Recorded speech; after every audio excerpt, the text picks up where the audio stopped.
Is it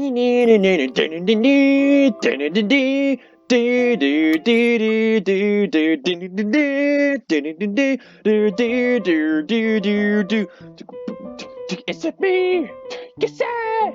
You're looking for. Let me show you who I am and what I'm here for. Films. Documentaries, mostly. Here for. Hey! Try to take a bite of me. Try to drain my energy. But cinematography is a lot more difficult than photography, right? Let me show you just what I'm made of. Sorry, I got the Sonic song stuck in my head. Hello, everybody. Welcome back to The Letter. Here we are, joined by Zach, talking about his photography and cinematography after the ghost had a photobomb, and we're now... I was working on this thing, actually. As in John Carpenter's thing? What thing? Well, it wasn't really a big thing. Oh, so no Fantastic Four, okay. People didn't like Blue Fonzie very much. Blue Fonzie. I'll have to research that later. People don't like a film about colours. I suppose they would have liked Blue Bibby a lot more. Huh? Very funny. Okay. So, Grand Director, do you want to tell me what Blue Fonzie is all about? Oh my, do tell. He hesitates. When I refuse to budge on the matter, he gives in and spills it all out. Blue Fonzie. Derrière la place le sombre des noirs britanniques. Dark blue, the darkest hours of the black British.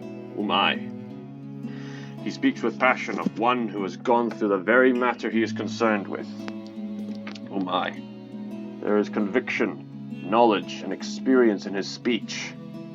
Why, I wouldn't have told him that he is an amazing speaker if only I wasn't so engrossed listening. Prejudice, discrimination, in schools and in the workplace.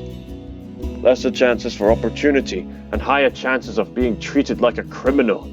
Yeah, often in films you find that the director is, what's the word I'm looking for? Conveying themselves. He spoke of blacks and people of color in general still being treated like second-class citizens, all because of the color of their skin. It is all just positively riveting and sad. It comes to a point where he loses steam. He looks abashed, realizing what he had just done. Sorry, I just got so carried away and... No, by all means, keep going. It's fine. It is really so fascinating to watch people talk about their passion after all. So good that a rich white lady is invested in his story. You should see how your eyes light up when you speak so fiercely. That's the power of artistic passion. You do have very beautiful eyes. Oh, that's so sweet! Uh-huh. Thanks, I guess. I want to say that I understand where he's coming from. But I really don't, do I? I was born with a silver spoon in my mouth, and I've lived a charmed life. You were born to appreciate others. It hasn't been perfect, but the difficulties I've been through pales in comparison to what others experience on a daily basis. Yeah, all of you watching at home, you have access to the internet. Many people don't. In fact, many people don't have access to food and water, or a decent shelter for that matter. So, again, count your blessings that God has given you. And help people provide others with that sort of thing. I certainly don't know how I would have fared were it any different. Would I still have met Luke, and would he still have loved me if I was any lesser? What was your home like? These things you talk about, it sounds like you've... Well, I don't mean to pry, I mean. Live with my older sister and my grandparents. Brilliant. We had a shop selling all sorts of things below our flat. The same thing. Why did you hesitate with apartment? And well, I was one of the few non-white, non-British students in class. Okay. I didn't get pushed around or anything straight up. Even then, I was one of the biggest kids around. Ha ha! But a pencil and notebook would go missing, you know? Oh, that I knew. I know that because I'm quite a big person myself. I'm quite a really tall person. Children can be so cruel at times. We were all children one time. Of course, it may be a slightly different story when you have personal guards, and the stolen item is not a pencil, but an expensive heirloom. So what about you? How you liking your new house? It's pretty impressive. Indeed it is. It's nice, I suppose. You suppose? You suppose? Not big enough? What? No, oh, don't be a bully.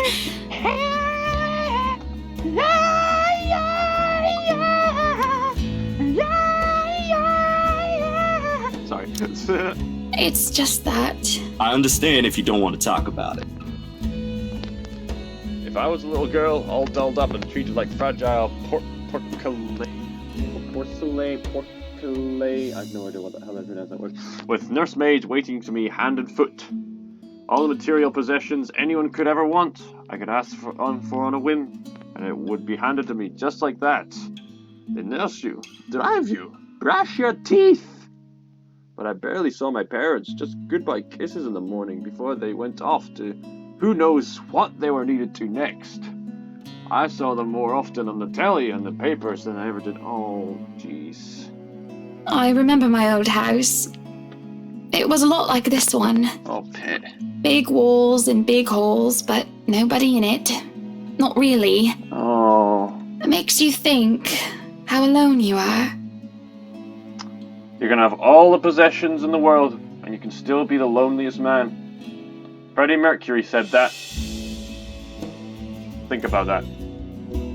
A pensive mood overcomes us. And there's a moment where neither of us are sure of how to go on from there.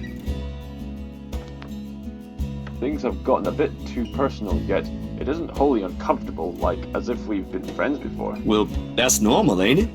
You just moved here. You'll make home out of it yet.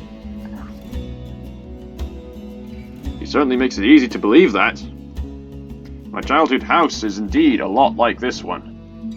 Just as large and extravagant, and just as empty. Then why did you buy the stinking haunted mansion? I hope he's right. So, Monsieur le Photographe, you've covered the one and only Ermengarde mansion. What's next on the agenda? The interview? Boring.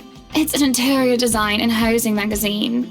It's not so boring if you get Ron Smith to interview you. And they want to know what Miss Wright has to say about her interior design and house. Maybe you should talk to Miss McCulloch about that. Honor Wright thinks she bought a magnificent house that she can certainly brag about. Blah, blah. Boring. And why did you buy the haunted mansion? You know what they should print more of? What? I watched an interesting documentary the other day. Bleu Foncé, the darkest hours of the Black British. I recommend you watch it. Take a rich person's word for it. Those are the things that people should know about. Indeed. What do they care if I use a purple or green bowl of fruit in my kitchen? I mean, it could have been the Tudor times when you use a pineapple, then you'd get everyone's attention. People, right? People. Oui, people are shite. What do you think? Do I look good with this angle? Oh my. I struck a pose while he's being busy, looking taken aback for a moment, probably not expecting me to just go and say such a crass word. But he recovers quickly, and after snapping a few shots, he grins. Yeah, vous êtes belle. Mwah! Merci. You want copies of these ones? Yes, please. So, the big boy knows French.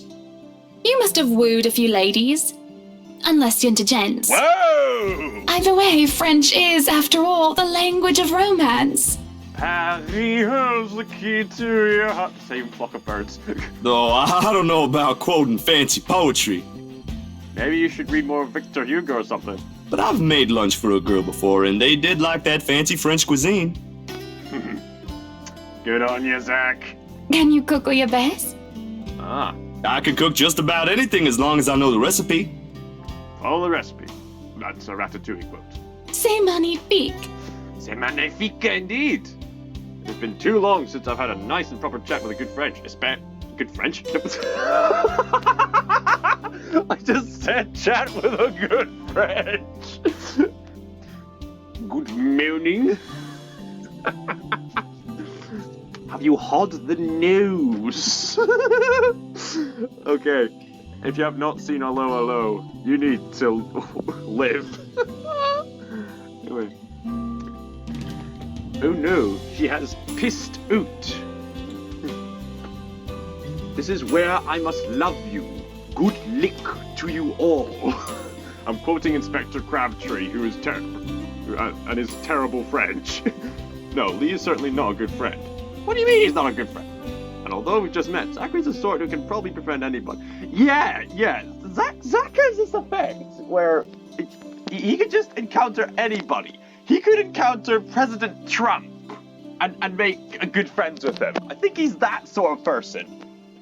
That sort of person you just cannot hate at all. He's just a guy who loves everybody. He's just a comfortable person to be around with. A bit too comfortable. Like a big teddy or something. The photo shoot went by a breeze. And somewhere along the way, as we talk and laugh, I find myself getting a bit too close without realizing. Oh, a very flirtatious lady, is she? He'll give me the strange look until I back off, and he'll go back to asking questions after I agree to do his little interview. And it's just leaning in, odd, leaning out. Well, no.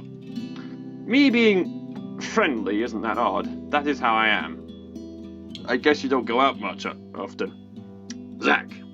Zachary is the one that's being leaning in, odd, leaning out. Why? Anyone else would absolutely welcome the extra attention I give him. He, on the other hand, looks almost flustered about it. He should be used to different personalities by now, having to deal with various people when he works. And if not, my goodness, he needs a start. Perhaps nobody has shown him attention of this kind, and he's a big boy. He should be able to handle me. Okay.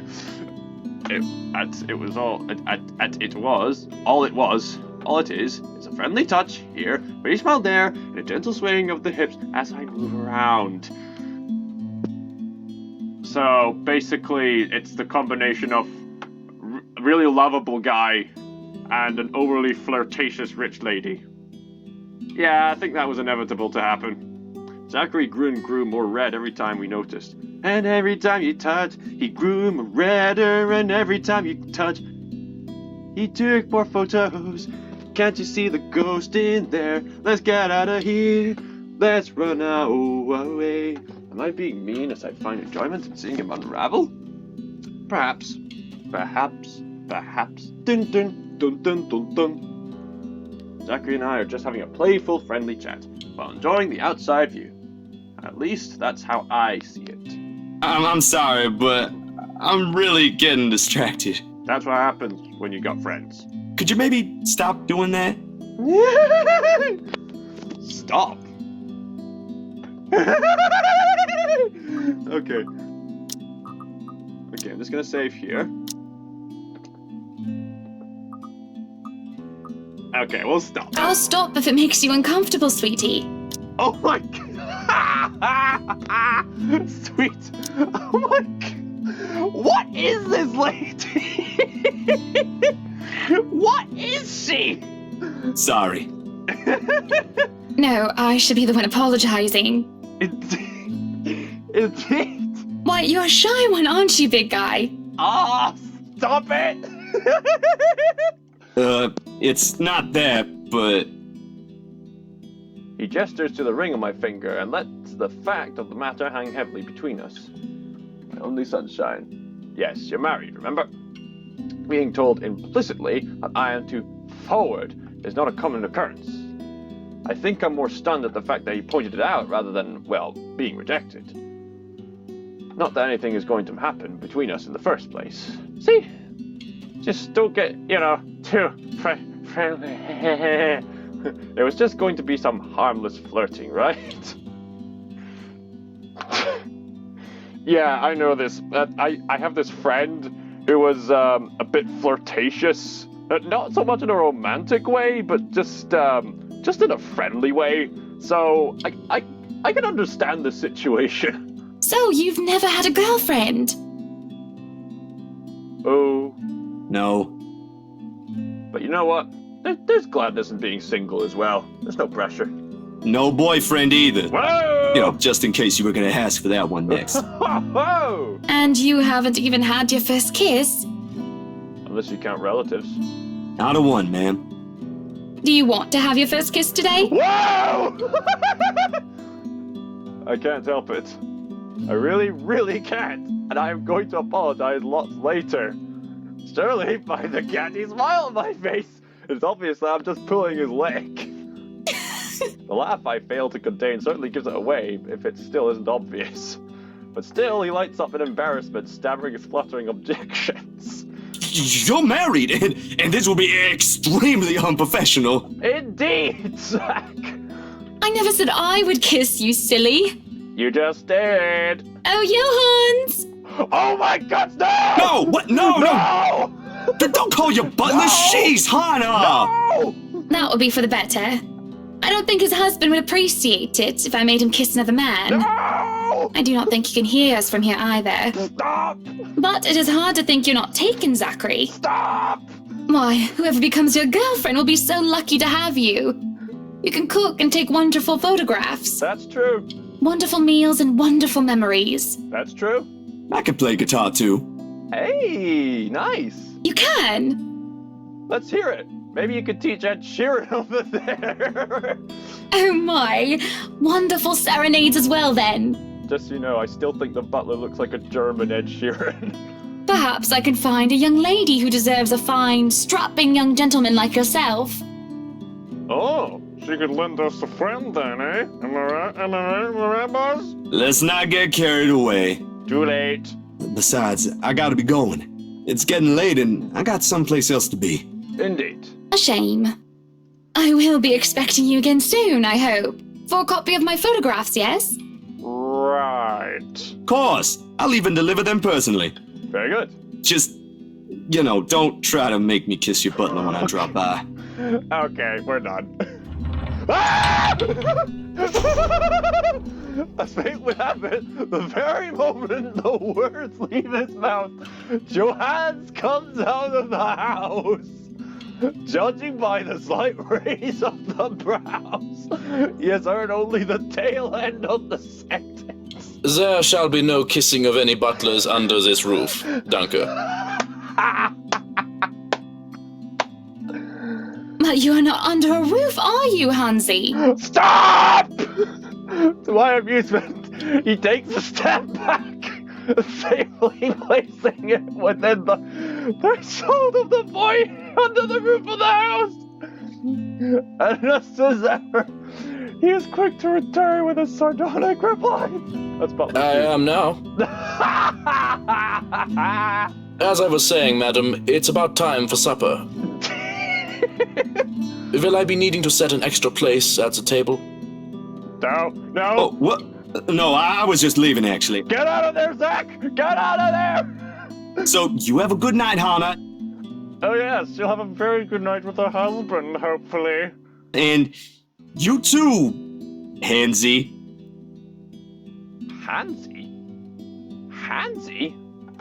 Oh, yo, Hansi, I was supposed to say, where did he get Hansi from? His name's Johannes. It was nice to meet you, Zach, honey. You What? have a safe trip. Go! Leave! Get out of there! Get out of there before the fans start shipping! Get out of there! He nods and grins in his face as we say goodbyes. It's the sweetest that I have ever seen. Get out of there! I linger, looking up for him with his relatively tiny bicycle backpack safely secured in the basket by the front and suitcase hooked by the back.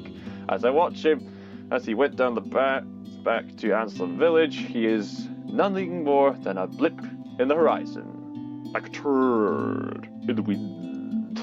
I cannot help the small smile on my face as I go inside for supper.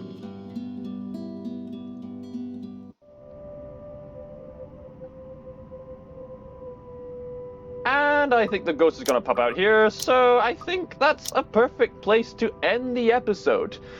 And as of recording this, I'm going to go out and save the world through the Extinction Rebellion. Feel free to join us. Thank you all so much for watching, as always. Please subscribe to the Lunatics channel, because we seem to have lost a subscriber. Don't you just hate it when you work hard for your subscribers, but then you just get that one subscriber who's not dedicated enough? Whoever you are, please come back. We're still making content.